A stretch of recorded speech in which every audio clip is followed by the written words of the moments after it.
Salut à toutes et à tous, je suis super contente de vous retrouver pour un nouveau petit tuto. Alors, je sais pas si vous êtes au courant, mais je pense que oui. Concernant les boîtes de chocolat nanani nanana, là, qui sont pas très bonnes, on va dire, qu'il faut jeter. Moi, je les ai pas jetées, en fait. Donc, j'ai jeté le contenant, mais pas... Enfin, le contenu, mais pas le contenant, plutôt. Et... Donc je vous montre, hein, c'est pas pour faire de la pub du tout. Voilà, on s'en fiche du nom. Je vous montre la boîte.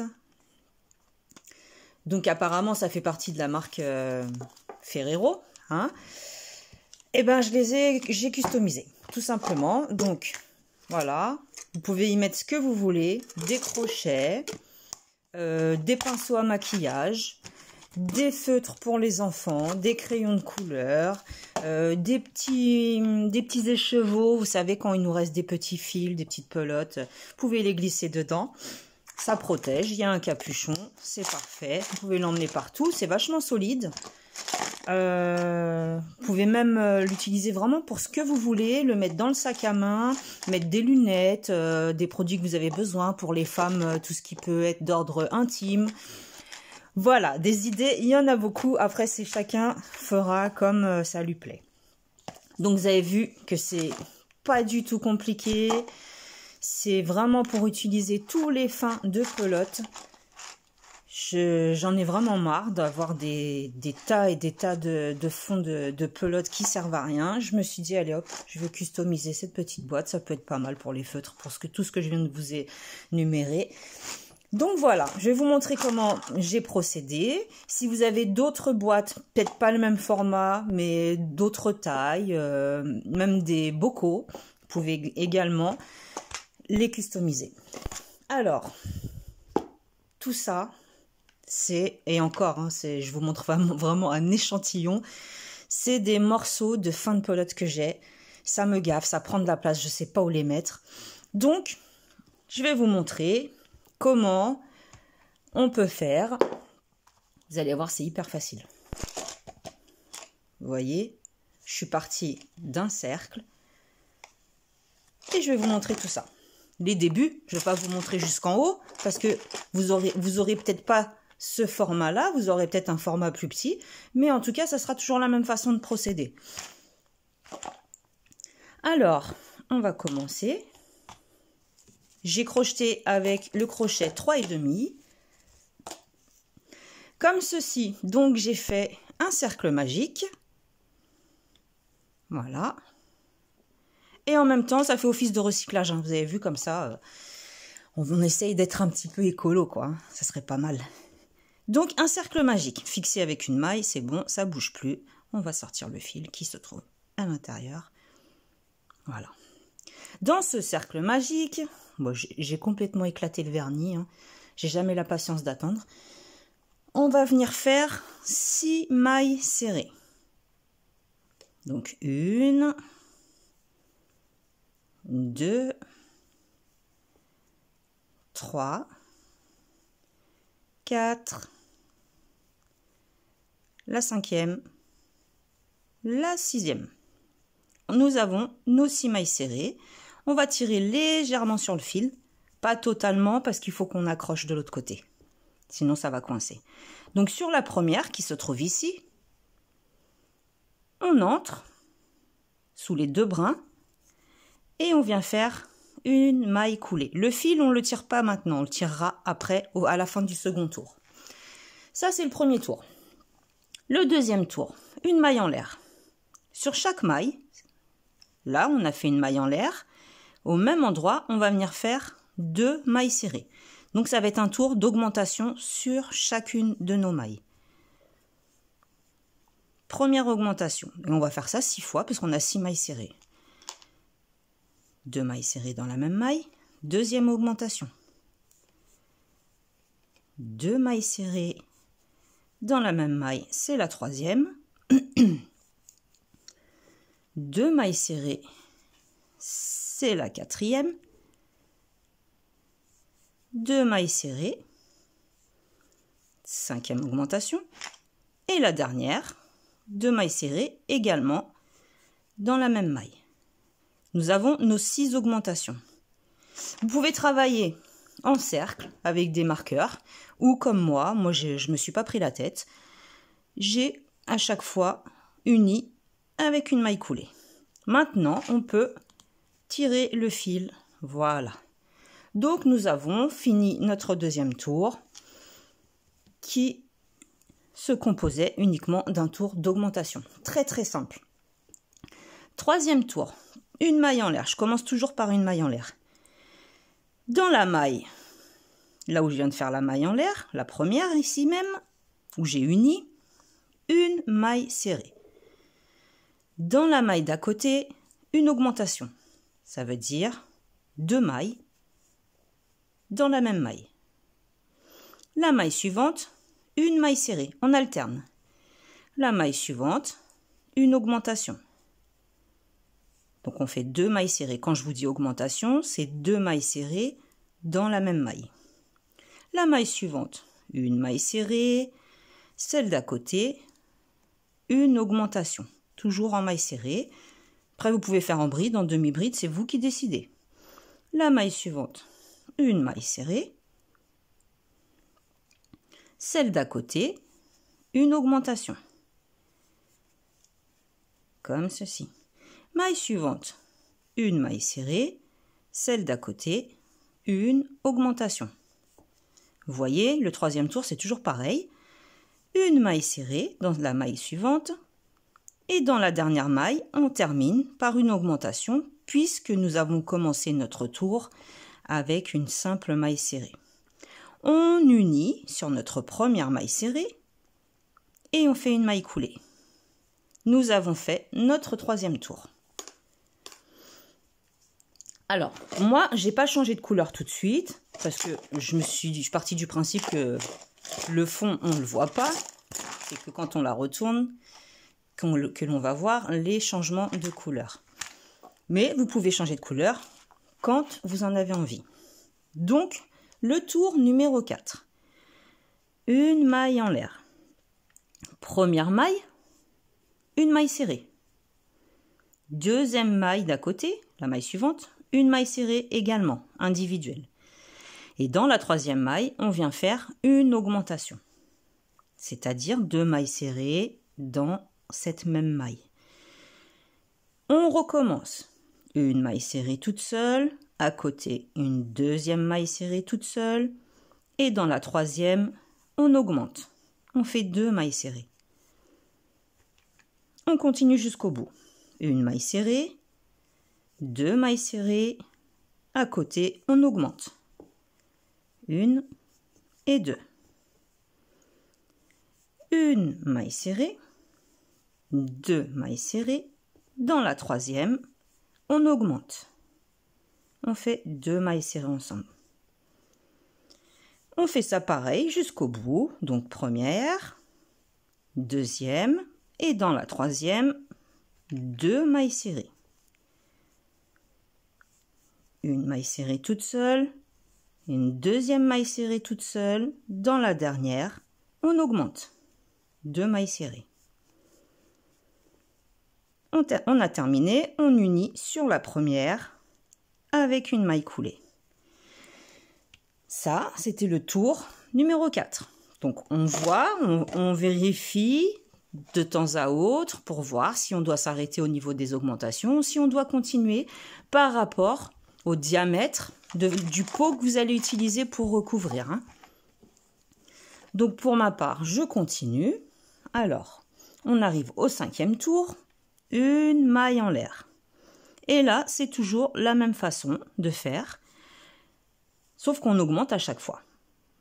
Le tour précédent, on avait fait 2 mailles serrées, une augmentation. Là, on va faire 3 mailles serrées d'affilée et une augmentation. Donc la première, la deuxième, la troisième. 3 mailles serrées. Sur la maille suivante, on augmente. 2 mailles serrées ensemble. On recommence. 1, 2, 3. La maille suivante, on augmente. Augmentation, c'est bien, ça permet de travailler les augmentations, de ne pas oublier comment on procède. On continue. 1, 2 et 3. On augmente. Et puis, ça permet aussi aux personnes qui débutent au crochet de pouvoir faire des cercles pour commencer. Moi, je me rappelle lorsque j'ai commencé par faire des cercles, faire des sous-verts, etc. C'est super bien. On est contente. Voilà, c'est le principal. Donc là, je parle, mais je ne sais plus. Du coup, oui, j'ai fait une augmentation. Et je continue. 1, 2, 3 mailles serrées individuelles. Dans la 4e, on augmente. Jusqu'au bout. On fait la même chose. 1, 2, 3, on augmente. On continue. 1, 2, 3. Dans la dernière, forcément, ça sera une augmentation, puisque nous avons commencé en faisant 3 mailles serrées individuelles. Et j'unis ici, sur la première, avec une maille coulée. Là, c'est le tour numéro 5. Donc moi, pour ce diamètre-là, donc pour cette boîte-là, on s'en fiche de la marque. Ça peut totalement être une autre marque, on s'en fiche. Mais en tout cas, pour ce diamètre, je me suis arrêtée au niveau des augmentations. Là, je me suis arrêtée. Maintenant, vous, peut-être que le diamètre sera plus gros, vous allez continuer. Là, on a fait 3 mailles serrées individuelles, on a augmenté sur la 4e. Le prochain tour, si vous voulez continuer à augmenter, vous faites 4 mailles serrées toutes seules, une augmentation. 4 mailles serrées seules, une augmentation. Le tour encore d'après, vous ferez 5 mailles serrées toutes seules, une augmentation. Vous avez compris le principe, à chaque fois on augmente après avoir fait une maille serrée supplémentaire au niveau du tour. Tout simplement. Ensuite, donc moi comme je vous disais, je me suis arrêtée à ce stade-là parce que c'est le diamètre que j'ai besoin. Pour le tour numéro 6, j'ai fait une maille en l'air. Et j'ai pris uniquement le brin arrière de chacune des mailles qui va apparaître devant moi, j'ai fait une maille serrée. Donc uniquement sur le brin qui se trouve à l'arrière. Vous voyez, la maille est composée d'un brin avant, d'un brin arrière. On prend uniquement celui de l'arrière. Et je fais des mailles serrées tout le tour, plus d'augmentation, terminé. Parce que je vous répète, moi c'est le diamètre dont j'ai besoin. Voilà.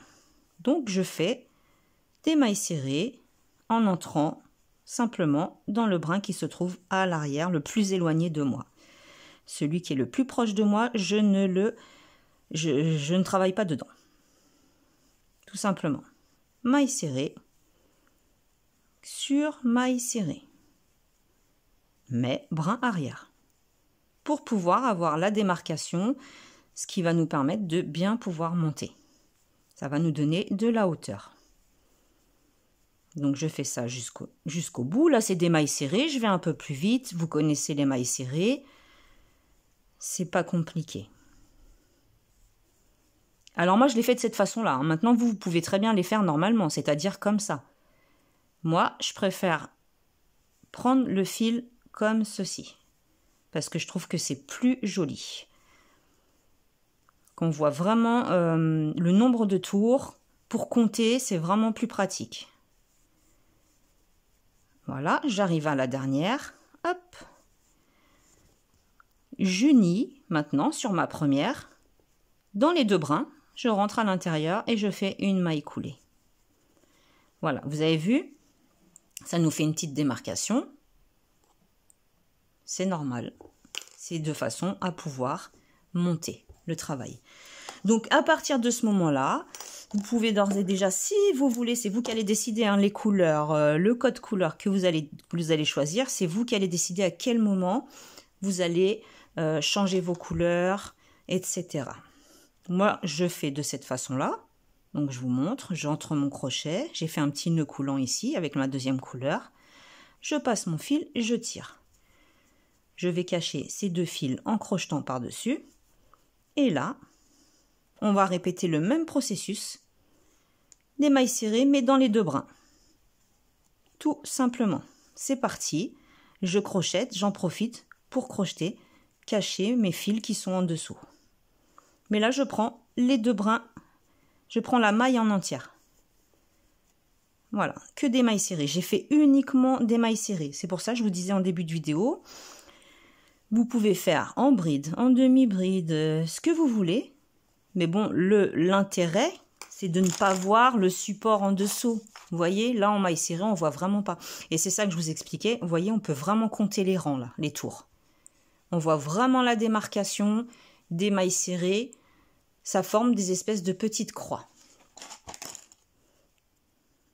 Alors, hop. On va pas se trimballer ces fils-là jusqu'au bout. On a assez crocheté par-dessus. Je vais venir les couper parce qu'ils vont m'enquiquiner sinon. Voilà. De toute façon, ils ne partiront plus.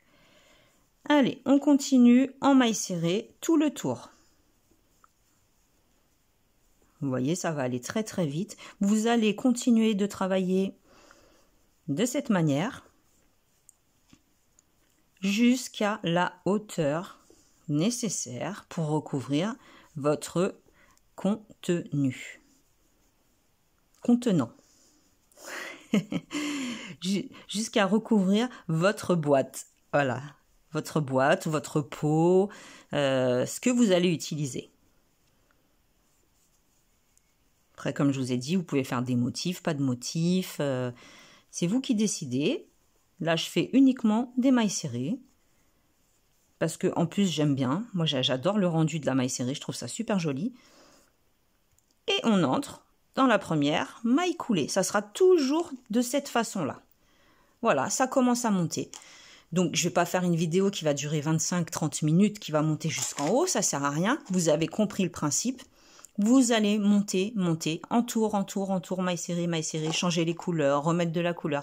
C'est vous qui décidez. Alors, je me suis arrêtée un petit peu avant, bien sûr, de façon à bien pouvoir mettre mon couvercle. Parce que si j'étais montée un peu plus haut, le couvercle, je ne pourrais pas le fermer. Voilà. Vous avez créé votre pot, votre trousse, votre boîte à secrets. C'est vous qui décidez de ce que vous allez en faire. Donc voilà, j'espère que ce petit tuto vous aura plu. En attendant, moi je vous souhaite une très très bonne journée. Prenez bien soin de vous. Et puis je vous dis à la prochaine. Salut, salut!